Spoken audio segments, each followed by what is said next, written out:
السلام علیکم، آپ دیکھ رہے ہیں سٹی 11 نیوز پاکستان HD۔ ستیانہ بنگلہ سے خبر شامل کرتے ہیں ہمارے بیورو چیف تسین حیدر رشید کی رپورٹ کے مطابق تھانہ ستیانہ فرنٹ ڈسٹرکٹ پر تعینات کمپیوٹر آپریٹر اکرام بٹو سائلین اور صحافیوں سے بدتمیزی کا مظاہرہ کرنے لگا۔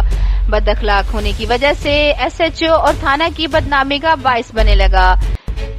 CPO فیصل آباد سے معطلی کا مطالبہ۔ تفصیلات کے مطابق تھانہ ستیانہ کے فرنٹ ڈسٹرکٹ پر تعینات کمپیوٹر آپریٹر اکرام بٹو تھانہ ستیانہ میں درج ہونے والی FIR کی کاپی لینے کے لیے آنے والے سائلین سے بدتمیزی کا مظاہرہ کرنے لگا۔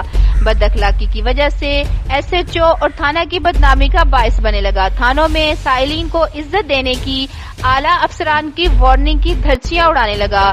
ان باتوں کی تصدیق اس وقت ہوئی جب ستیانہ پریس کلب کے صدر بزرگ صحافی ناظر حسین کھوکھر ایک FIR کے بارے میں جاننے کے لیے دفتر میں پہنچے تو مذکورہ آپریٹر نے نہ صرف فتح کا میز رویہ اپنایا بلکہ بدتمیزی کا مظاہرہ کرتے ہوئے بزرگ صحافی کو کمرے سے نکل جانے کا حکم صادر کر دیا۔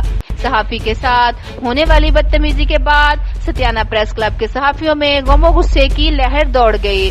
ستیانہ پریس کلب کے صحافیوں نے CPO فیصل آباد سہیل چودھری اور SP جڑاوالا ناصر باجوہ سے مطالبہ کیا ہے کہ صحافیوں اور عوام کے ساتھ ہتھے کا میز رویہ اپنانے والے مذکورہ آپریٹر کو فوری معطل کیا جائے اور ستیانہ فرنٹ ڈسٹرکٹ پر کسی خوش اخلاق آپریٹر کو تعینات کیا جائے۔